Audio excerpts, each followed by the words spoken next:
Taking notes in university can be overwhelming. Hundreds of slides, long lectures, and the fear of missing important details. Trust me, I've been there. If you watched my last video on the no notes method, you'll know that approach completely flopped. So in my second year, I went down the YouTube rabbit hole again, trying to find the best way to make notes efficiently and effectively. After a lot of trial and error, I formulated a 3-step method for taking notes. So in this video, I'm going to be breaking down that process for you and also showing you all the applications I use to help me take notes efficiently during my second year of medical school. So step 1, you need to prepare for your lectures. Taking good notes during a lecture, oftentimes you need to put in work before actually going to the lecture. So what I used to do, I used to download the lecture slides for that week, and I would go through each lecture annotating and making small notes on the lecture slides using my iPad. I use Notability to do this on my iPad. I also make sure to look at the learning outcomes while I was going through the lectures,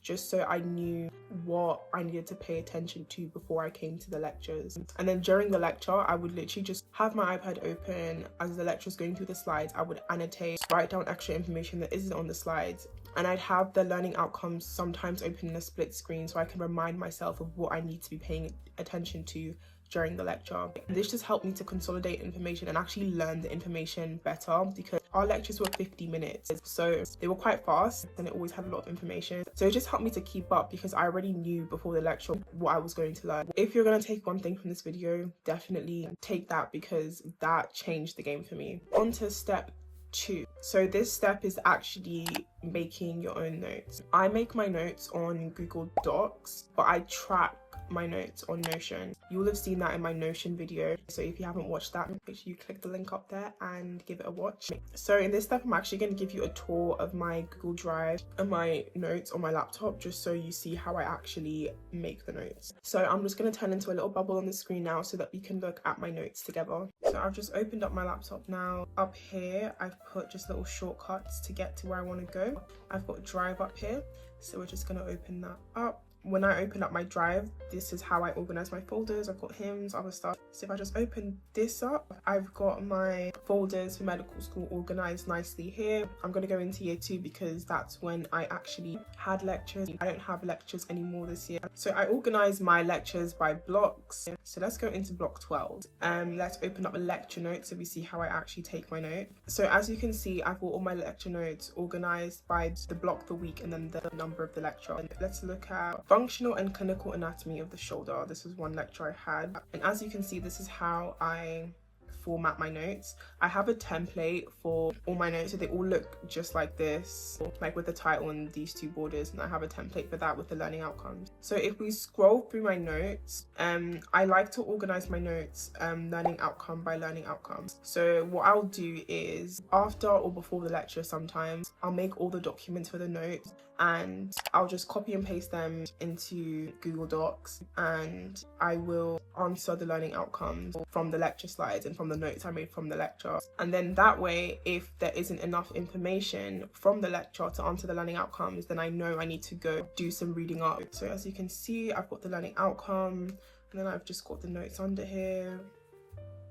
And then sometimes I'll group 2 outcomes together if I feel like the information, it kind of overlaps. I like to take loads of pictures from the slides, or if I found the pictures online, and add them, because it just really helps me to visualize and remember the information. So yeah, these are all my notes for this lecture. That is how I organize all of my notes. If I open up another one, we've got cubital fossa, forearm and wrist. This is a lot of anatomy, so there's going to be loads of pictures in all my notes. But yeah, I organize them learning outcome by learning outcome. And yeah, so let me show you the template that I made. Okay, so here's the template that I made. If I open that up, yeah, it's pretty basic. I just duplicate the document every time I have a new lecture. I'll just put the lecture title, copy and paste all the learning outcomes, and put them into my Google Doc here, and then everything is organized nice and neatly in my Google Drive. On to step number 3. Step 3 is for revision purposes, and this is where I convert my notes into Anki flashcards. Some people skip step 2 and go straight from step 1 to step 3, so they'll annotate the slides during the lecture and then turn them straight into Anki flashcards. I prefer to include step 2 and make notes, because that way I can see what I need to add to the lecture to cover all the outcomes. The way I structure my notes makes it easy for me to copy and paste my flashcards. Like, I just have a subheading and then bullet points under it. Let me get it on my laptop again just so I can show you. Okay, so let's go to block 13 this time, and if I open up my lecture notes and see I go to tuberculosis, what I would do is I would just copy and paste subheadings, and then I would just copy all the information underneath, and then that's the flashcard. And I would kind of just do that blindly, so it doesn't require much effort for me to convert my notes from lecture notes into flashcards. Then I would just review those flashcards, and I would repeat the process from step 1 to step 3 every single week. And that is my 3-step guide to taking notes in university. If you're struggling with taking notes or keeping up with the lecturer, then I highly recommend that you try this method and see if it works for you. Just a disclaimer, obviously everyone's different, and just because this method worked for me doesn't mean it's going to work for everybody, but I highly recommend trying it out. And yeah, if you made it this far, don't forget to like the video. It really helps the channel out, and subscribe if you want to see more content from me. Thank you guys so much for watching, and I'll see you in the next video.